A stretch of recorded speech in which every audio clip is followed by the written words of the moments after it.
Hello friends, welcome to Karikanchi. இன்றைக்கி நம்ம வீடியோவில் ஒரு ஸ்வீட் வெரைட்டி தான் பார்க்க போகிறோம். இந்த ஸ்வீட்டை பார்த்திங்கன்னா நம்ம உருளைக்கிழங்கு யூஸ் பண்ணி ரொம்ப டேஸ்டியாக ப்ரிப்பேர் பண்ண போகிறோம். இந்த ஸ்வீட்டை ஜஸ்ட் ஒரு 10 மினிட்ஸில் ப்ரிப்பேர் பண்ணிடலாம். ஒரு தடவை நீங்கள் இந்த ஸ்வீட்டை உங்கள் வீட்டில் ட்ரை பண்ணிங்கன்னா திரும்ப ட்ரை பண்ணுவீங்க. அவ்வளோ டேஸ்டியான இந்த ஸ்வீட்டை எப்படி செய்கிறதுன்னு பார்க்க போகிறதுக்கு முன்னாடி நம்ம சேனல் இது வரைக்கும் சப்ஸ்கிரைப் பண்ணாமல் இருந்திருந்தீங்கன்னா சப்ஸ்கிரைப் பண்ணிக்கோங்க. கூடவே பெல் ஐக்கானை சூஸ் பண்ணிக்கிட்டு ஆல் என்ற ஆப்ஷனை செலக்ட் பண்ணிக்கோங்க. அப்போ தான் நான் அப்லோட் பண்ணுற வீடியோஸ் எல்லாமே உங்களுக்கு நோட்டிஃபிகேஷனாக வரும். நீங்களும் மிஸ் பண்ணாமல் பார்க்க முடியும். வாங்க இன்றைக்கி உருளைக்கிழங்கு யூஸ் பண்ணி நல்லா கிறிஸ்பியான டேஸ்டான பொட்டேட்டோ மிக்சர் எப்படி செய்கிறதுன்னு பார்த்துடலாம். இப்போ பொட்டேட்டோ ஸ்வீட் மிக்சர் செய்கிறதுக்கு நான் 3 உருளைக்கிழங்கு எடுத்திருக்கேன், தோல் சீவி எடுத்திருக்கேன். இதை வந்து இந்த கிரேட்டர் பெரிய சைஸ் யூஸ் பண்ணி துருவி எடுத்துக்க போகிறேன். இந்த மாதிரி பெரிய சைஸ் யூஸ் பண்ணிக்கோங்க. அப்போ தான் வந்து உங்களுக்கு வந்து கொஞ்சம் மிக்சர் வந்து பொரிச்ச உடனே ரொம்ப சின்னதாகிடும். ஸோ பெருசு யூஸ் பண்ணனா கரெக்டாக இருக்கும் நமக்கு. ஸோ இதை இப்போ எல்லாத்தையும் துருவிடலாம். இப்போ உருளைக்கிழங்கு நல்லா துருவியாச்சு. இது தண்ணியில் ஒரு 2-3 தடவை நல்லா அலசிடுங்க. அப்போ தான் இதில் இருக்க ஸ்டார்ச் கண்டென்ட்லாம் ரிமூவ் ஆகிடும். ஸோ இப்போ இதை 2-3 தடவை அலசி தண்ணியை வடிகட்டி ஒரு டவலில் போட்டு லைட்டாக டேப் பண்ணி அந்த ஈரத்தை எடுத்துடுங்க. இப்போ எண்ணெயில் வேர்க்கடலையை பொரிச்சு எடுத்துக்கலாம்.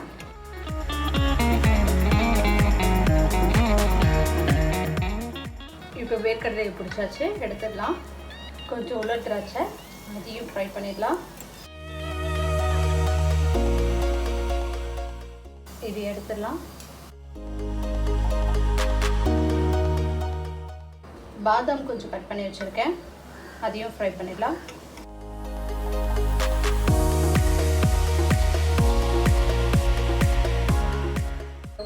முந்திரி கொஞ்சம் எடுத்திருக்கேன், அதையும் ஃப்ரை பண்ணிடலாம்.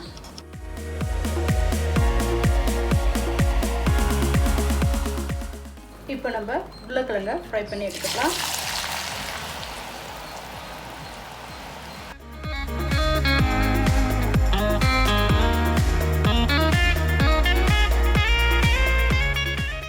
இப்போ பொட்டேட்டோ நல்லா ஃப்ரை ஆகிடுச்சு. நம்ம வெளியில் இதை எடுத்துடலாம். இதை ஒரு டிஷ்யூ பேப்பரில் ட்ரான்ஸ்ஃபர் பண்ணிடலாம். இதே மாதிரி பேட்சாக போட்டு கூட நான் கொஞ்சமாக எண்ணெய் விட்டுருக்கறதுனால பேட்சாக போட்டு நான் பொரிச்சு எடுத்துக்கிறேன்.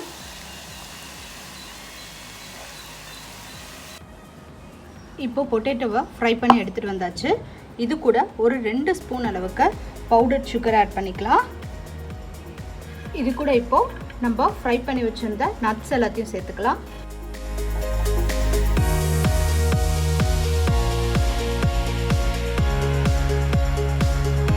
ஒரு 1/2 ஸ்பூன் அளவுக்கு ஏலக்காய் தூள் சேர்த்துக்கலாம். இப்போ இது எல்லாத்தையும் நல்லா மிக்ஸ் பண்ணிக்கலாம்.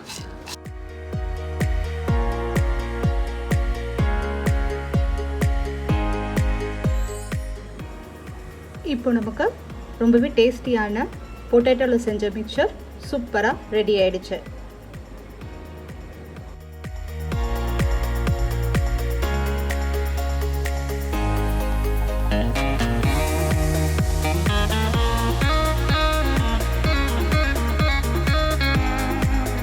Thanks for watching this video. உங்களுக்கு இந்த வீடியோ பிடிச்சிருந்துச்சுன்னா லைக் பண்ணுங்கள், ஷேர் பண்ணுங்கள், கமெண்ட் பண்ணுங்கள். மறக்காமல் எங்கள் சேனலை சப்ஸ்கிரைப் பண்ணுங்கள். பக்கத்தில் இருக்கிற பெல் ஐக்கானையும் ப்ரெஸ் பண்ணுங்கள்.